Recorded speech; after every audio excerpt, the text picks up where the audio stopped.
इसलिए लोग अच्छे काम करने से डरते हैं। लेकिन हमने कमर कस ली। हमें पता है कि लोग हमें बुरा कहेंगे, आरोप लगाएंगे, न्यूज वाले गाली देंगे, पर फिर भी तुम हमें गाली देते रहना, हम अच्छे काम करते रहेंगे।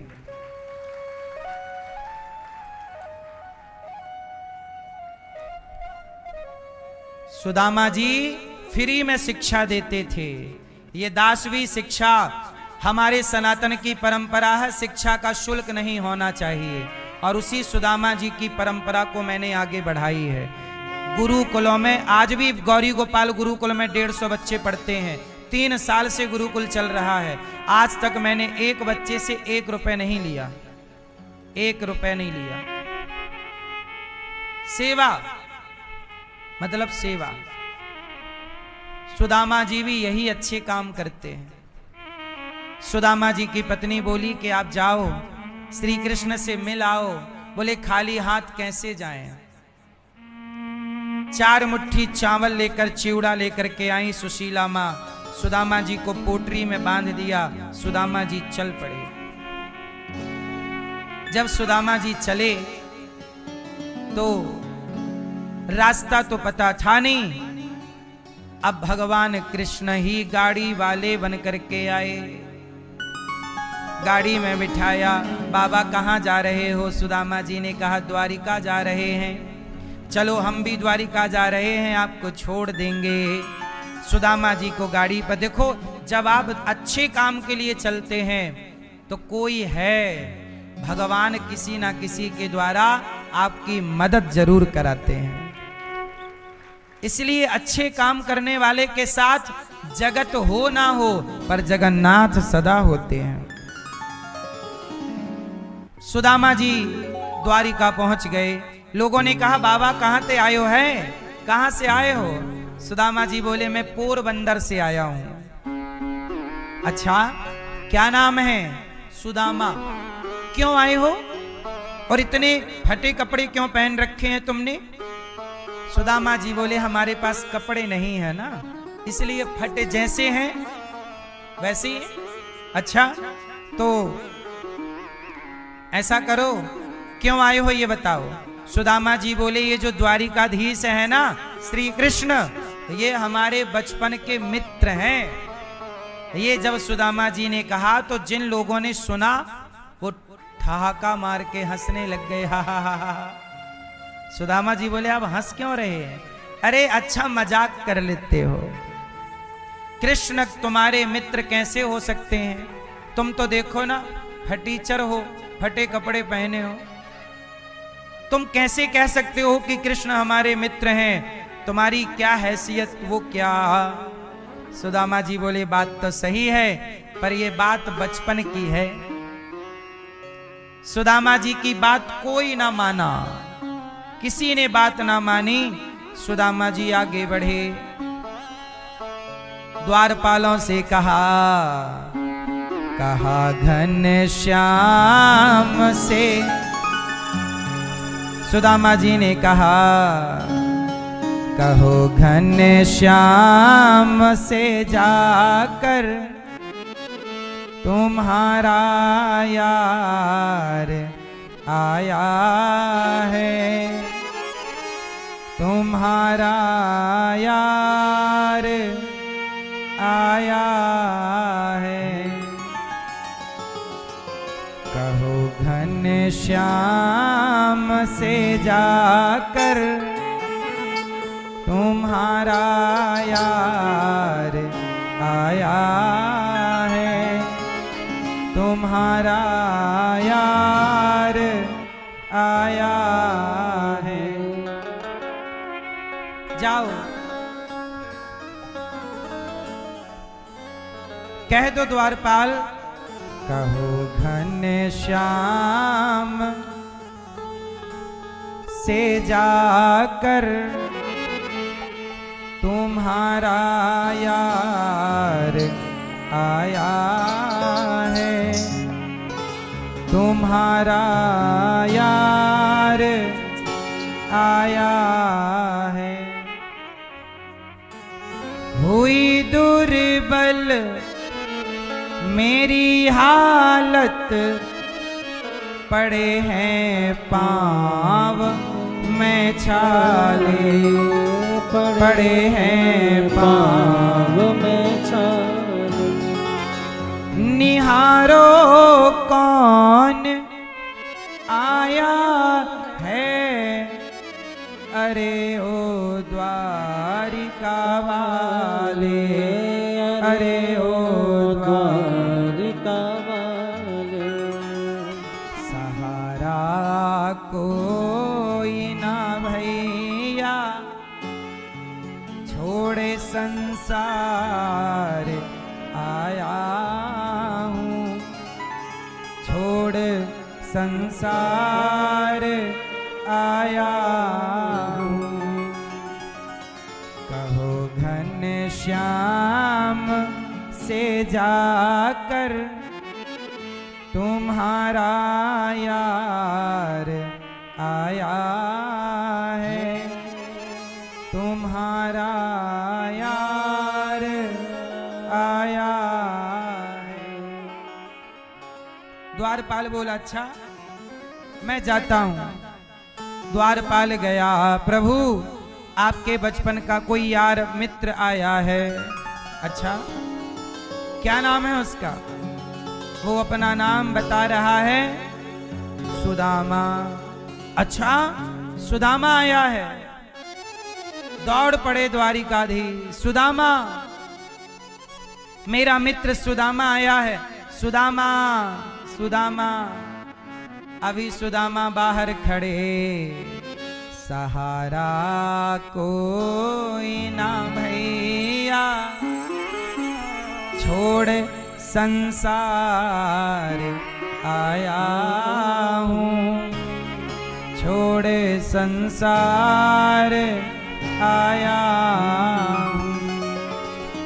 सुदामा जी कह रहे, कन्हैया ये मत कह देना कि मैं पहचानता नहीं हूँ, बड़ी बदनामी होगी।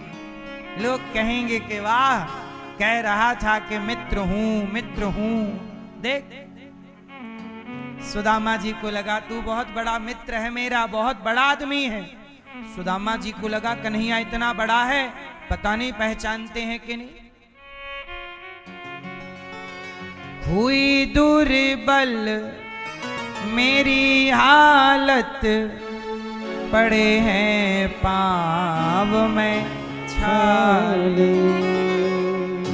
निहारो कौन आया है, जरा निहारो कौन आया है, अरे ओ द्वारिका वाले। ए द्वारिका वाले निहारो, हमारी ओर देखो।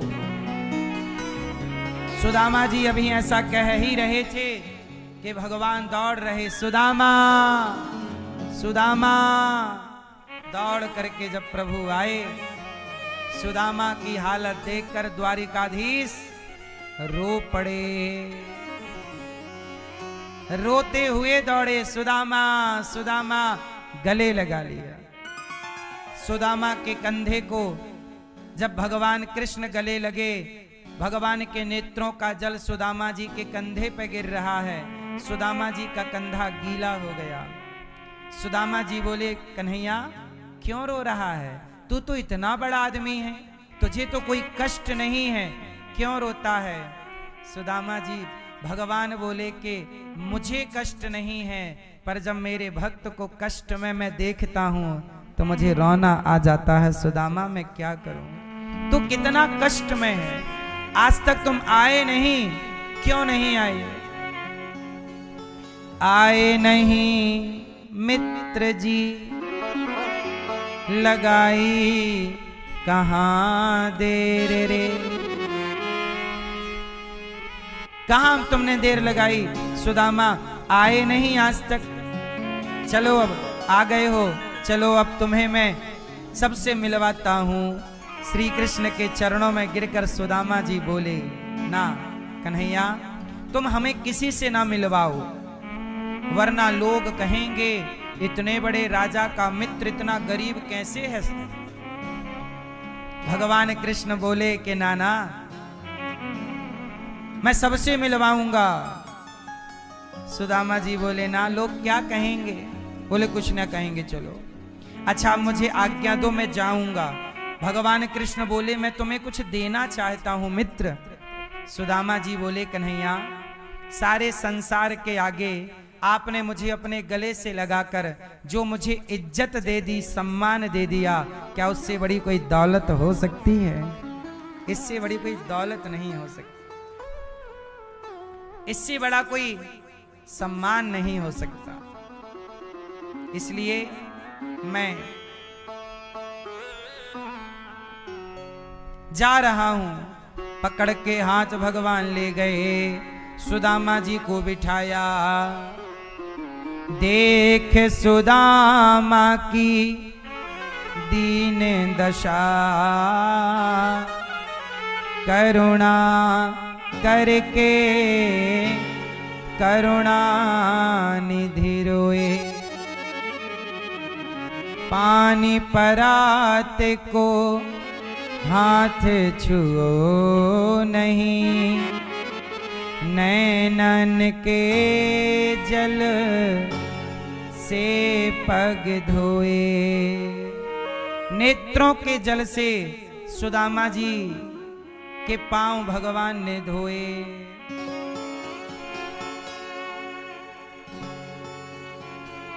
हाँ, भगवान सुदामा जी को गले भी लगाते हैं और समाज को कहते हैं कि देखो मेरी नजर में कोई छोटा नहीं, कोई बड़ा नहीं। भगवान भक्त को गले लगाते हैं,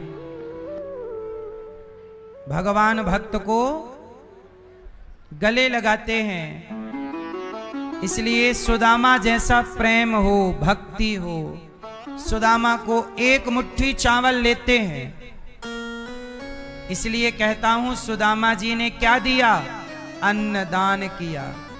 इसलिए आप लोग भी इस पुरुषोत्तम माह में, कल एकादशी है। कल क्या है? कल पुरुषोत्तम माह की आखिरी एकादशी है और यह एकादशी सबसे श्रेष्ठ एकादशी है। इसलिए आप भी एकादशी कल व्रत रखिएगा और कल यहाँ संतों को, भक्तों को भोजन में फलाहार दिया जाएगा। तो कल का प्रसाद एकादशी का पुण्य आप जरूर कमाइए। और आप भी गौरी गोपाल आश्रम में जो संत लोग रहते हैं, गौरी गोपाल आश्रम में कौन रहता है? सुदामा जी ने क्या दिया? एक मुट्ठी चावल। किसको? भगवान को। एक मुट्ठी चावल सुदामा ने दिया तो भगवान ने इतना दिया। आप भी कुछ मुट्ठी अन्नदान जरूर कीजिए। और संतों का भोजन यहाँ होता है, आप भी कल का प्रसाद, आप अपनी ओर से कल का भोजन, कल का फलाहार संतों का आप अपनी ओर से कराइए। और यहाँ सैकड़ों संतों को आप भोजन दीजिए और इस पुण्य के भागीदार बनिए। संतों को सहयोग, भोजन का सहयोग करना, अन्नदान करना सबसे बड़ी सेवा है। इसलिए अन्नदान जरूर कीजिएगा। संतों को, फुटपाथ पर यहाँ रहने वाले संत, दिन भर भजन करने वाले संत, आप सबके सहयोग से ही सेवाएं चलती हैं। आप भी कल का प्रसाद, जैसे रोज तो रोटी बांटी जाती है संतों को, दाल चावल सब्जी रोटी, पर एकादशी में क्या बांटा जाता है? व्रत वाला। तो कल का फलाहार, कल का व्रत का प्रसाद आपकी ओर से एकादशी के दिन बंटना चाहिए। इस भाव से आप सहयोगी बने, अपने हाथ से बांटें, वरना जहां है वहीं से सहयोगी बने। कल की सेवा संतों की आप करिए। गौरी गोपाल आश्रम में हमारी वृद्ध माताएं भी रहती हैं। वो माएं जिन माओं को बच्चों ने निकाल दिया है, ऐसी 317 बेसहारा वृद्ध माएं यहाँ रहती हैं और उनके भोजन नाश्ते की सेवा यहाँ से होती है। आपसे मेरी प्रार्थना है कि आज का जैसे हमारी मैया ने यजमान परिवार की ओर से, कल भैया ने, 2 भैयाओं ने माताओं के प्रसाद में सहयोग किया था। क्या क्या नाम था भैयाओं का? मनीष मित्तल जी और योगेश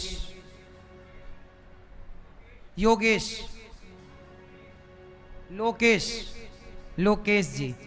कल भैया ने 11 हजार रुपए का सहयोग देकर वृद्ध माओं को नाश्ता कराया और आज सवेरे जब 8 बजे मैं आया, माताओं के नाश्ते में पहुंचा तो हमारी ये मैया बहनें लोग खड़ी थी माताओं के नाश्ता के लिए। हमारे यजमान परिवार ने खूब माताओं की सेवा की। आज सुबह 8 बजे यहाँ नाश्ता बढ़ता है माताओं को, तो आप सबको खड़ा देख मुझे अच्छा लगा कि आपने पूरी रात अच्छे से नींद आई कि नहीं आपको, क्योंकि बिजली की बड़ी दिक्कत थी कल। फिर भी आपने सहयोग माताओं के नाश्ते में किया और आपने इस हर परिस्थिति में रहकर भी आप खुश रहे, इसके लिए धन्यवाद आप सबका। गौरी गोपाल आश्रम में कल का नाश्ता माओं को आप अपनी ओर से जरूर कराइएगा, यदि कराने योग्य हैं तो। ये वो माएँ हैं जिनको अपनों ने साथ ना दिया। मैया कैसी हो मेरी माँ? अच्छे हैं बेटा। अच्छे हैं? अच्छे हैं। अब तबीयत अच्छी नहीं है आपकी? सांस फूलती बेटा।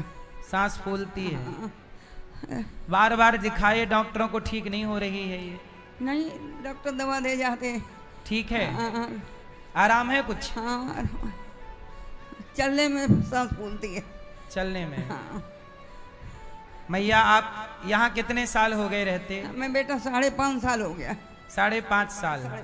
आपको यहाँ कोई कष्ट तो नहीं है? कोई कष्ट नहीं। समय से भोजन सब कुछ मिलता नाश्ता है, सब कुछ मिलता है बेटा। दवाई बहुत आराम है, दवाई रोज डॉक्टर आते हैं, रोज दवा दे के जाते हैं। माँओं के लिए रोज हमने डॉक्टरों की यहाँ एक टीम रखी है, रोज माँओं को चेकअप करते हैं, माँओं का रोज चेकअप। आप अपने घर पे शायद इतनी व्यवस्थाएं अपने माँ के लिए कर पाते हो कि नहीं राम जाने, पर जो व्यवस्थाएं एक बेटा अपनी माँ की सेवा घर पे करता है, वही सेवा गौरी गोपाल में ये दास माँओं के लिए करता है। मैया आप यहाँ हो, कभी घर से कोई आया नहीं आपसे मिलने? आया। कौन? बहू आई थी अपनी बहू को लेके, जो वो बेटा की शादी करी थी, हमें नहीं बताया था, पड़ोसियों ने बताया था। अच्छा, आपके बेटे का ब्याह हुआ? हाँ। तब आपको नहीं बताया? हमें नहीं बताया। 4 सालें हो गई, उसके बच्ची भी हो गई, तो गोवर्धन का परिक्रमा करने आई तो अपनी बहू को लेके आई, तो हमारे पास थोड़ी देर। तो आपके पास आई तो आपको लेके नहीं गई कि चलो बहू सास को लेके जाए? आपको लेके नहीं गई? किसी ने बोला भी नहीं कि चलना है कि नहीं। अच्छा, ये माँ है, इनके पोते का विवाह हुआ था 4 साल पहले।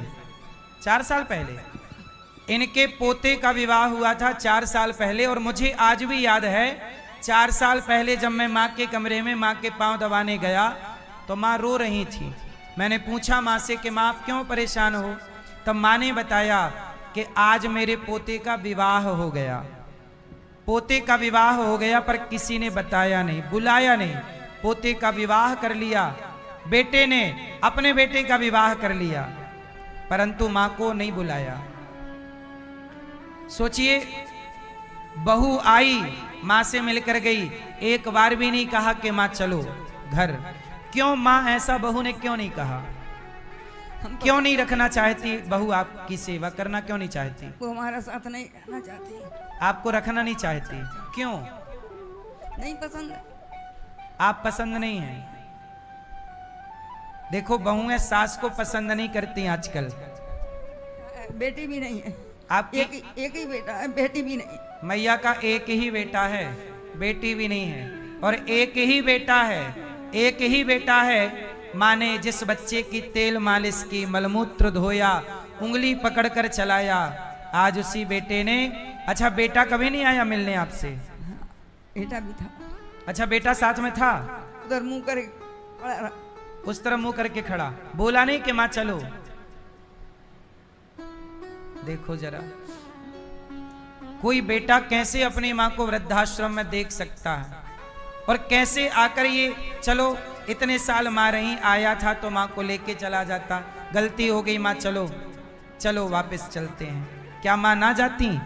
पर बेटा देखो, जब अपने मुंह मोड़ कर खड़े हो गए, तब आप जैसे कुछ भक्त लोग सामने आते हैं और इन माँओं को रोटी देते हैं, तब ये दास आपसे भिक्षा मांग मांग कर इन माँओं की सेवा, दवाई, दूध, नाश्ता की व्यवस्था करता है। मैं आप लोगों का जितना धन्यवाद दूं उतना कम है।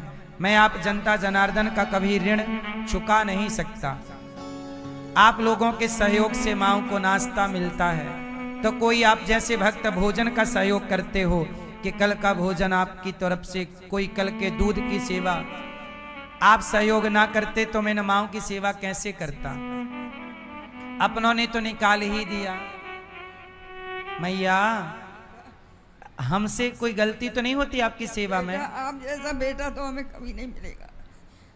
आप हमारे लिए भगवान है। नहीं मैया, हम तो आपके बेटा हैं, सिर्फ बेटा। बेटा हमारी उम्र आपको लग जाए, आपका हमें कह नहीं सकते, हमारे पास शब्द नहीं है बेटा। आप अच्छा ये बताओ, आप समझ सकते हो इन माँओं की पीड़ा? जरा कल्पना करिए कि आपका बेटा आपके सामने खड़ा हो और आप वृद्धाश्रम में हो और आपका बेटा आए लेकिन ये ना कहे कि चलो, आपको कैसा लगेगा? सोचिए, इमेजिन करिए। कुछ चीजें कहते हैं ना, जिसके कांटा नहीं चुभता वो कांटे का दर्द नहीं जानता। जिसके पैरों में विमाई फटी ही नहीं वो पीर पराई क्या जाने। और जिसने बेटी को जन्म दिया ही नहीं वो बेटी की विदाई क्या जाने। कुछ दर्द ऐसे हैं जो सब लोग नहीं समझ सकते, जैसे इन माँओं का दर्द, इन माँओं की पीड़ा आप समझ नहीं सकते, क्योंकि भगवान कभी ना करें कि आपको ये दर्द सहना पड़े, क्योंकि ये दर्द बहुत बड़ा दर्द है। जरा सोचो कि जिस माँ ने बेटे की तेल मालिश की, पढ़ाया लिखाया, आज वो बेटा बुढ़ापे में साथ देने को तैयार नहीं। इससे बड़ा दर्द क्या होगा? इसलिए मेरी माँ, इन माँओं की पीड़ा आप जरूर समझिएगा। और ये दास अनिरुद्ध इन माँओं के लिए ही आपसे प्रार्थना करता है। हम इस संसार में आए हैं कुछ अच्छा करें, इसलिए माँओं की सेवा। अब देखो यहाँ पर अखंड रसोई चलती है, 30,000 लोग भोजन करते हैं। आप में से कितने लोगों ने प्रसादी पाई? सच्ची बताओ। कोई पैसा लगा आपका? उत्तर दो। नहीं लगा? देखो सबको पेट भर भोजन मिल रहा है गौरी गोपाल में। क्या ये जनता जनार्दन की सेवा नहीं है? नर सेवा ही नारायण सेवा है। इसलिए जब भगवान के भक्त तृप्त होते हैं तो भगवान भी तृप्त हो जाते हैं। भक्त खुश, भगवान खुश। इसलिए ये देखो, ये भक्तों की लाइन पूरे भारत की सबसे बड़ी रसोई में एक रसोई गौरी गोपाल जी की है, जो 24 घंटे भोजन होता है यहाँ। दिन हो रात हो 24 घंटे भोजन चलता है। आपसे बस यही प्रार्थना है कि एक दिन की रसोई पुरुषोत्तम माह चल रहा है, कल का अन्नदान आज जरूर सोचिएगा कि आप कितने भक्तों को भोजन करा सकते हैं। किसी एक माँ का सहारा बन सकते हैं, एक माँ का भी पेट भर सकते हैं, एक माँ को 1 साल के लिए आप भोजन दे सकते हैं तो संकल्प लीजिएगा। एक माँ को 2 वर्षों के लिए या 2 माँ को 1 साल का सहारा बनना चाहते हैं, सहयोग करना चाहते हैं, कीजिएगा। यहाँ पर गायों की सेवा, हरे चारे की सेवा, गाय तो हैं, अब गायों को तो रोज चाहिए भूसा चारा पानी। आप भी थोड़ा थोड़ा गाय की सेवा से जुड़िए। 1 ट्रॉली चारा आप देंगे तो बड़ा अच्छा होगा। पुरुषोत्तम माह चल रहा है, बेटे के नाम से चारा दीजिएगा गाय को। बेटे की आयु बढ़ेगी, धन धान्य बढ़ेगा। जीवन में जो संकट आने वाले होते हैं ना, वो दान पुण्य से नष्ट हो जाते हैं। गौरी गोपाल विद्यालय बन रहा है, आप भी इस विद्यालय के निर्माण में सहयोगी बनना। संत यहाँ अखंड भोजन करते हैं, कल का भोजन आप अपनी ओर से कराना संतों को। 1 दिन का भोजन, 1 दिन की सेवा आप। मैया, अब आप ये दास सदा आपका बेटा बन के सेवा करेगा, आप यहीं रहना। आपको कोई कष्ट तो नहीं है? कोई कष्ट नहीं बेटा। आपको यहाँ रहने के हमने कोई पैसे तो नहीं मांगे, कोई पैसे तो नहीं लिए? बेटा हमारे पास कुछ भी नहीं, पैसे नहीं लिए ना हमने। लोग कहते हैं कि अनिरुद्धाचार्य जी वृद्ध माओं से पैसे लेकर के उनको रखते हैं, ऐसा आरोप मेरे पे लगाते हैं। बेटा हम 100 रुपए लेके आए थे। हैं? 100 रुपए लेके आए थे। आप 100 रुपए लेकर आई थी? ये मैया जब आई थी तब इनके पास केवल 100 रुपए थे, और आज इनको रहते 5.5 साल, है ना, 5.5 साल हो गए। और ये दास इनकी समय पर दवाई, समय पर भोजन, समय पर नाश्ता, समय पर चाय, समय पर तेल, साबुन, मंजन, ब्रश, कपड़े लत्ते, सब कुछ लगता है। सभी माओं के कमरे में एसी लगी है। आप लोगों ने चेक किया कि नहीं? सभी माताओं के कमरे में एसी है, किसी माँ को कोई तकलीफ ना हो। सभी माँ के कमरे में एसी है, सभी माँ के पास डॉक्टर पहुंचता है, सभी माँ की एक सी व्यवस्था है। हमसे जितना बनता है हम यही कहते हैं कि हमारे द्वारा आपकी आंखों में आंसू नहीं आने चाहिए, हमारे द्वारा आपके होंठों पे केवल मुस्कान आनी चाहिए। हम ऐसा काम करें कि आप देखो, मैं किसी का दुख दूर नहीं, देखो माँ के बेटे ने सेवा नहीं की, माँ पर दुख है, मैं माता का दुख दूर तो नहीं कर सकता, लेकिन जितना हो सकता है इनके दुख में मैं इनका दुख दूर करने में सहयोग कर सकता हूं। नहीं, अब बेटा जब तक नहीं आएगा तब तक माँ का दुख दूर नहीं होगा। भाई बेटे की याद तो आएगी, बेटे की याद आएगी, वो दुख तो मैं दूर नहीं कर सकता, लेकिन सेवा करके उस दुख को हम कम कर सकते हैं कि नहीं? ऐसे ही किसी का दुख कम जरूर कीजिए। जब आप किसी का दुख कम करेंगे तो आपका भी दुख अपने आप कम हो जाएगा। जब आप किसी माँ को सहारा देंगे तो आपका सहारा भगवान जरूर बनेंगे। इन माँओं को रोटी जरूर दीजिए, बस आपसे यही प्रार्थना है। कुछ भक्तों ने संतों को भोजन कराया, तो कुछ माताओं को भोजन कराते हैं। किसी ने गायों को भोजन दिया, तो किसी ने यहाँ की अखंड रसोई में भक्तों को भोजन कराया है। किसी ने विद्यालय के निर्माण में 1 बोरी सीमेंट, कोई ने 4 बोरी, कोई ने 1 ट्रॉली ईंट का बहुत खर्चा है विद्यालय के निर्माण में। सहयोगी कुछ भक्त बने हैं। आओ नाम सुने ऐसे दानवीर महापुरुषों के, और भगवान से यही प्रार्थना करें जितना आपने दिया बिहारी जी इसका कई गुना करके आपको वापस करें।